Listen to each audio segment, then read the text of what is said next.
When Isaiah started talking about camels, hordes of camels, multitudes of camels, so many camels you couldn't turn yourself around for being pressed against camels, regular camels and baby camels, camels burdened with gold, camels burdened with frankincense, and camels burdened with good news. When Isaiah started talking about camels, I don't know that he meant it literally.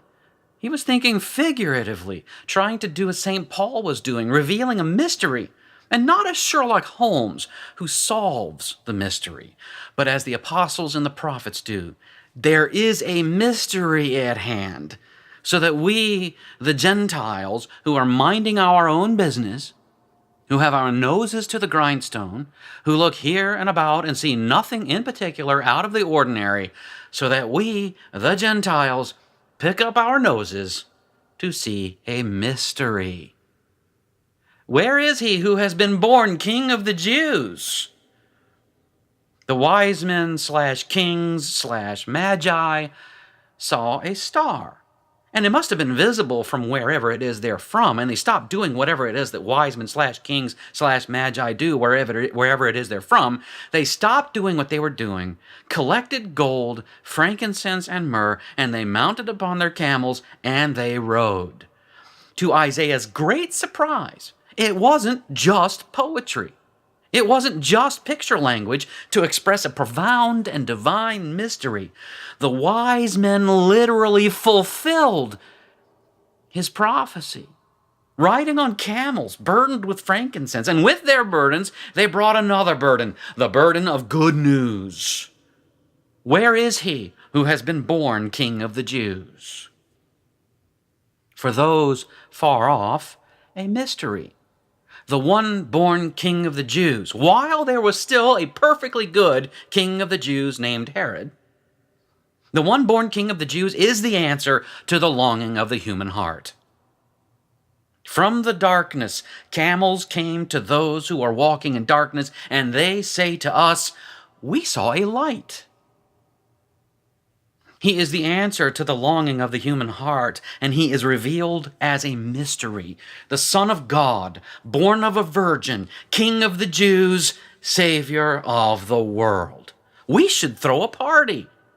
That we should be so favored by God to see this mystery, and we do throw a party. We call it Christmas, and we string Christmas along for 12 days, reveling in the darkness, knowing a light has come as a revelation to us Gentiles. And if we really want to get formal about it, we throw yet another party on the 12th night, the last day of Christmas, Epiphany Eve. For us Gentiles, it is a celebration within the disorder darkness brings. A celebration in spite of not knowing. A celebration of seeing light, even though we are blind, groping, desperate. Is there hope? The camels fulfill a promise. What about the incense? What about the gold? What about the good news? What promises do they fulfill, and to what degree? What about the Gentiles? Shakespeare wrote a play called Twelfth Night, subtitled, "Or Whatever You Want." It's about us, blind, groping, desperate, saved.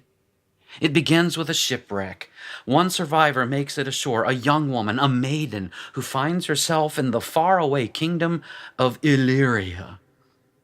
Illyria is a Mediterranean kingdom shrouded in mystery, heretofore unknown, also shrouded in sadness, for its duke, Orsino, pines for his true love, the Lady of Illyria, Lady Olivia, whose brother has died, casting the kingdom into a kind of mournful darkness.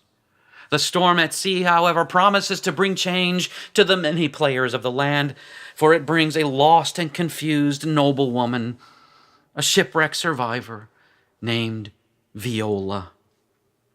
Alas, her twin brother is drowned, and she herself seeks solace in a dark and mournful land, disguising herself as a man and changing her name to Caesareo so she might find favor with Duke Orsino, gaining employment in his house. She quickly falls in love with him, but it is a love difficult to pursue, since the Duke is in love with Lady Olivia, and also because he thinks that she's a he.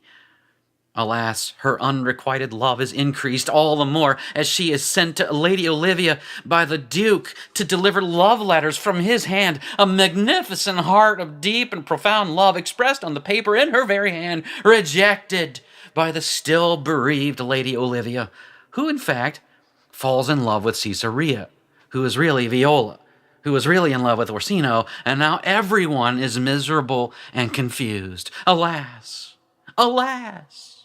Alas, it is 12th night, and the rest of the house are doing whatever nonsense, scheming, sniping, playing, and engaging in every kind of revelry.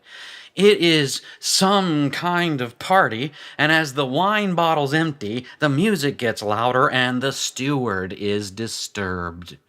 Poor Malvolio, house servant of the Lady Olivia, whose job it is to scowl and scold. Scowls at and scolds the revelers, prompting this wonderful response from Sir Toby: "Dost thou think, Malvolio, because thou art virtuous, there shall be no more cakes and ale?" Poor Malvolio is sent back to his quarters, whereupon the revelers, under the influence of cakes and ale, plan their revenge on the scowling scold. One of the women writes a letter to Malvolio, forging the handwriting and name of Lady Olivia, in which she professes grand love for her own manservant, and if her love is requited, Malvolio only signals such by A, wearing yellow stockings, cross-gartered, which is as silly-looking as it sounds, and B, he must smile pleasantly and constantly in the presence of Lady Olivia. Quite a departure from his present employment, which is to scowl and scold. Malvolio, the fool, thinks his days of servitude are nearing an end, and that he will be made lord of the land of Illyria. So he dresses in yellow stockings, cross-gartered, and he smiles presently in the presence of Olivia, who sees his behavior, and thinking he has lost his mind, throws him into the sanitarium. In the madhouse, he is visited by one of the revelers he scolded the night before, who first visits disguised as a priest, then returns as just himself. Oh, it is cruelty itself, all in the name of fun. Another man appears on the scene, Sebastian, bearing the striking resemblance to Caesarea, who is really Viola. Why, Sebastian is none other than the presumed drowned twin brother of Viola, who is really dressed as a man, calling herself Caesarea. Sebastian finds himself in the house of Lady Olivia, who thinks he's Caesarea, and unable to contain herself any longer, professes her undying love to him, demanding that he marry her, which he does immediately because he sees that she is rich, powerful, and very fetching, but they marry in secret. At the same time, the revelers grow jealous of Olivia's love for Caesarea, who is still Viola, and one of them challenges her to a duel. Sebastian, her twin brother, accidentally happens upon the agreed-upon place first, so they attack him. The hijinks are thus intensified until finally the twins are in the same room together, and all is revealed to great laughter and joy.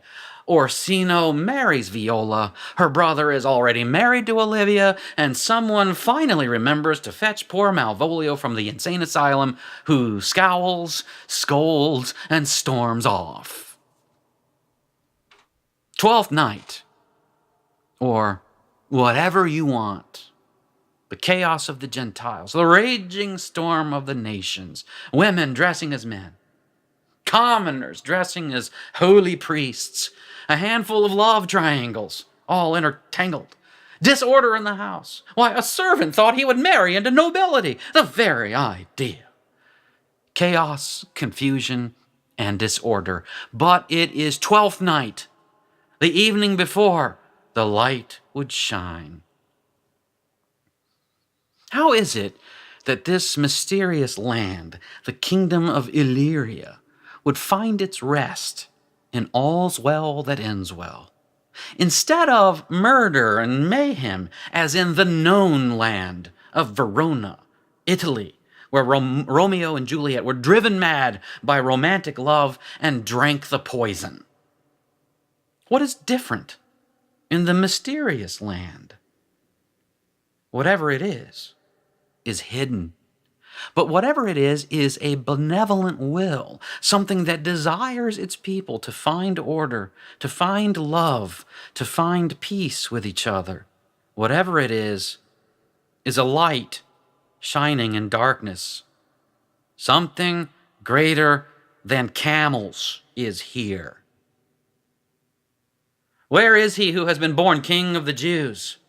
He is here, at this altar, bringing a mystery. First, a mystery of his kingdom which forgives all sin, giving us order, giving us love, and giving us peace with God and peace with each other. A mystery of his body, which promises everlasting life. The camels bring us good news of a mystery. The mystery brings us so much more. Right here in our presence, a light shines.